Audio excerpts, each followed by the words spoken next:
Admission तो उसने खुद भी किया है इन्वेस्टिगेशन के अंदर। हाँ, मैंने ये लगाई थी। मौसूफ जो है वो एज पीटीआई के प्रोपेगेंडा सेल के मुरवजा कवानीन के मुताबिक मुख्तलिफ अकाउंट से ऑपरेट करते हैं। जिन्होंने ये सब शुरू किया ओवरसीज हैं, उन लोगों को पूछने वाला कोई नहीं है। एक दहशतगर्दों की अमाजगा है पेशावर, 81 करोड़ रुपया लगा है पिछले लॉन्ग मार्च के अंदर जो अमीन गंडापुर खैबर पख्तूनख्वा से इस्लामाबाद लेके गया था। खुदा का वास्ता है, कानून को इतना डिफेम मत करें। आप किसी की मोहब्बत में इतना आगे निकल जाएं कि आपको सच झूठ जो बर्बादी है पाकिस्तान की वो आपको नजर ही नहीं आ रही। रियासत के खिलाफ जहाद करने के लिए आ रहे हैं, फसाद करने के लिए आ रहे हैं, हमारा जो कैपिटल है उसको सीज करने के लिए आ रहे हैं, तो जाहिर है ये करने की इजाजत तो नहीं दी जा सकती। आज मेरा मेन वाला केस तो नहीं था, वो मेन वाला केस पता नहीं कहाँ गया। वो जब से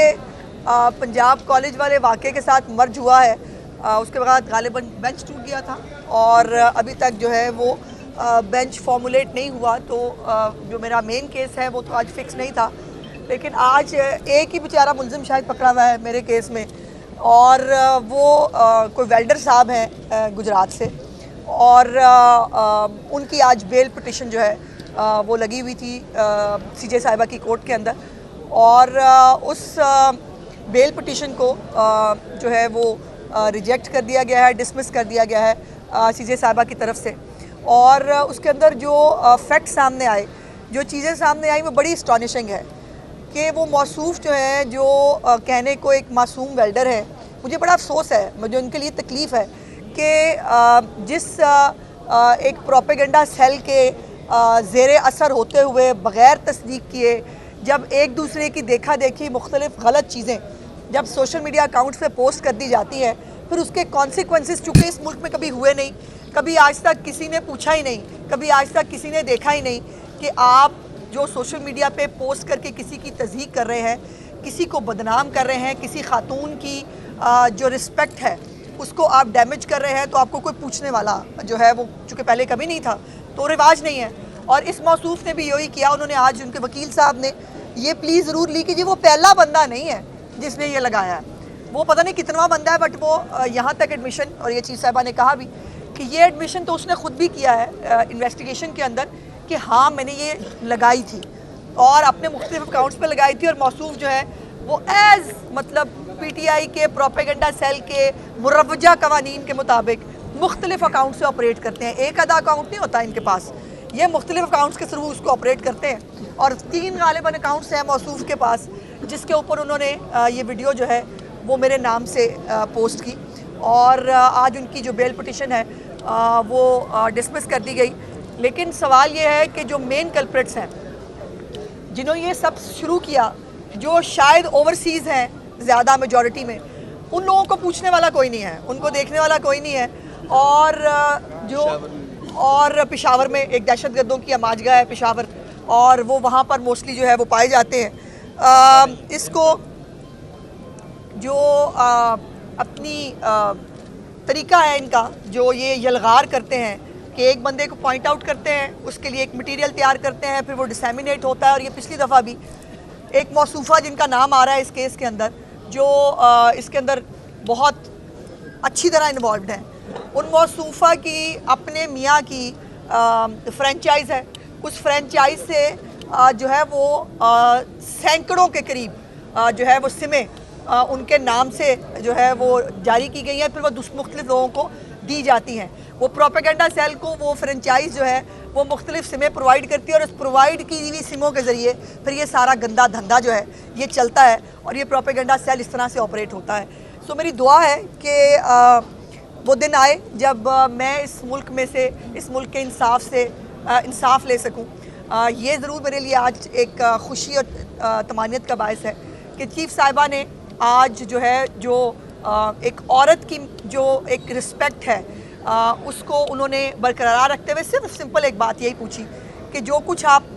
किसी भी औरत के बारे में कोई भी अगर कोई पोस्ट कर देता है, वो किस तरह से आप पब्लिकली जो है आप किसी को डिफेम कर रहे हैं, पब्लिकली आप किसी की इंसल्ट करने की कोशिश कर रहे हैं, वो किस तरह से जो है उसका कोई कानूनी जवाज़ है। तो अल्लाह करे वो दिन भी आए कि जब बाकी लोग जो हैं जो वाक़ई जो सबसे ज़्यादा सरगना है इस पूरे कहानी और इस उसके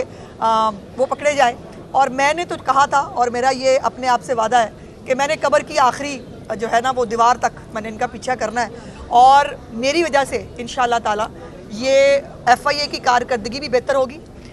इस मुल्क के अंदर रूल्स रेगुलेशंस भी बनेंगे और ये जो तमाम सोशल मीडिया साइट्स हैं इनको भी रेगुलराइज करना पड़ेगा। ये शुतर बेमहार की तरह जो है वो नहीं कर सकते, जिसका दो दिल चाहा आज़ादी इज़हार के नाम के ऊपर जो है वो आप कुछ भी कह दें, आप किसी के लिए कुछ भी लिख दें और आपको कोई पूछने वाला ना हो, ये ऐसा होगा नहीं इंशाल्लाह। अच्छा मैडम, ये बड़ा एक अहम आपका ये सिलसिला है। आज 3 माह से ज़्यादा हो गया, आपकी जो मकसी मुलज़मा है वो तो गिरफ्तार नहीं हो सकी, और साइबर क्राइम में चले आप तो आगे, यहाँ बहुत से ऐसे लोग हैं जो नहीं पहुँच सकते ना। नहीं, तो इसमें मैं आपको एक साइबर क्राइम जैसा इदारा वो सूबाई हुकूमतों के साथ मिलकर भी काम करे। जी बिल्कुल होना चाहिए, आपकी बात दुरुस्त है, बल्कि साइबर क्राइम के हवाले से उसको जो है वो दोबारा से रीऑर्गेनाइज़ किया जा रहा है, इनकी कैपेसिटी बिल्डिंग होनी चाहिए। और एक बात मुझे बहुत खुशी है ये बताते हुए कि मेरे इस केस के बाद मेरे साथ बहुत सारी औरतों ने रब्ता किया जो FIA के अंदर या कंप्लेंट देना चाहती हैं या उनकी कंप्लेंट्स पेंडिंग है लेकिन उसको सुना नहीं जा रहा था, तो वो ये समझती हैं कि मेरे थ्रू जो है वो उनकी भी बात सुनी जाए। और मैंने बहुत सारे ये केसेस जो हैं FIA को भिजवाए हैं, उनसे रिक्वेस्ट की है कि इन केसेस के अंदर भी जो है वो बराए मेहरबानी इन्वेस्टिगेट किया जाए, इन औरतों को जो है वो मिलनी चाहिए इंसाफ। और एक मैं अब नाम नहीं लेना चाहती, एक खातून ऐसी है जिसके अपने रिश्तेदार ने उसकी एक वीडियो बनाई हुई है और उस खातून को मालूम भी नहीं है कि ये वीडियो उसकी बनी हुई है और उसके ऊपर वो उसको ब्लैकमेल करने का इरादा रखता है। उसने अपने किसी दोस्त को बताई, उस दोस्त ने जो है वो मेरा जानने वाला था, उसने मुझे कहा कि एक औरत जो है उसके साथ ये होने जा रहा है, इसको देख ले। ये आलम है, अपने खुद के रिश्तेदार जो हैं वो, और तो अल्लाह जाने अब वो फेक है वो ओरिजिनल है मैं नहीं जानती, लेकिन एक खातून को जो है उसका अपना रिश्तेदार एक वीडियो बना के ब्लैकमेल कर रहा है। इससे आप अंदाज़ा लगा लें हम सोसाइटी की किस हद तक पस्ती तक गिर चुके हैं कि जहाँ पर ना ख़ानदानी रिश्तेदार जो है ना वो सलामत है, रिश्ते सलामत है और ना कोई इखलाकी इक़दार शायद रह गई। अभी आपने खुद कहा है कि पेशावर में जो दहशतगर्द है तो फेडरल में गवर्नमेंट आपकी है, तो आप उन दहशतगर्दों के खिलाफ कार्रवाई क्यों नहीं करते? नहीं, क्या करें कार्रवाई? सबसे पहले तो पेशावर हाई कोर्ट आ जाती है उनको बचाने के लिए और सबको ब्लैंकेट किस्म का जो है वो रिलीफ दिया जाता है, उनको बुरी जमानतें दी जाती हैं, उनको कोई पूछ नहीं सकता, उनको कोई हाथ नहीं लगा सकता। और सबसे अहम बात, अभी कल मैंने अपनी प्रेसर के अंदर भी उसका जिक्र किया था, बाद में वो जो है वो डॉक्यूमेंट वेरीफाई हो गया है, जिसके अंदर चीफ सेक्रेटरी साहब ने जो है वो कहा है 81 करोड़ रुपया लगा है पिछले लॉन्ग मार्च के अंदर जो अमीन गंडापुर खैबर पख्तूनख्वा से इस्लामाबाद लेके गया था। मेरा सवाल ये है कि क्या इसके ऊपर कोई अदालत, कोई इदारा, कोई बंदा देखने के लिए तैयार है कि ये 81 करोड़ से कितने सारे स्कूल बच्चों के बेहतर हो सकते थे, कोई सड़क बन सकती थी, कोई अवामी फलाह का काम हो सकता था? ये किसके बाप का पैसा है जो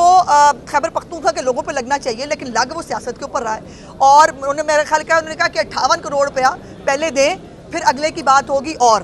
कल ये भी मैंने देखा और सुना कि हर MPA MNA को 2-2 और 4-4 लाख रुपया दिया जा रहा है। कैसे भाई, कहाँ से, कौन से कानून के तहत? इनको किस जो है वो ये वो इमरान खान हर एक के बाप को पूछता था ना, किसी के बाप का पैसा है, अब बताएं ना ये किसके बाप का पैसा है? और ये 2 लाख 4 लाख ही MPA MNA को आप फसाद बर्पा करने के लिए जो है वो आप दे रहे हैं और इसके ऊपर कोई बंदा पूछने के लिए, देखने के लिए, करने शायद उसके लिए तैयार नहीं है। इनको सबसे पहले अदालतें आ जाती हैं बचाने के लिए। मेरा सवाल यह है उन अदालतों से भी, उन मुअज़्ज़ज़ जजेस अकराम से भी कि खुदा का वास्ता है इतना जो है वो कानून को इतना डिफेम मत करें, इतना डिमीन मत करें कि आप किसी की मोहब्बत में इतना आगे निकल जाएं कि आपको सच, गलत, झूठ और जो बर्बादी है पाकिस्तान की वो आपको नज़र ही नहीं आ रही। मैडम ये बताइए 24 की कॉल दी है इमरान खान ने एहतियात की, तो क्या उठा रही है? वही इक़दाम उठाएंगे जी जो दहशतगर्दों के जो है वो साथ किए जाते हैं, चूँकि उन्होंने अपना बड़ा क्लियर बता दिया है, वो मरने मारने के लिए आ रहे हैं, वो जहाद रियासत के ख़िलाफ़ जहाद करने के लिए आ रहे हैं, वो जो है वो फसाद करने के लिए आ रहे हैं, वो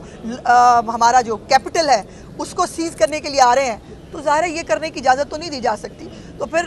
वो उन्होंने कहा हमारे पास प्लान A भी है, C भी है, गालिबन तो मैंने बताया था कि रियासत के पास पूरी ABC होती है Z तक, तो इंशाल्लाह बताएंगे आप।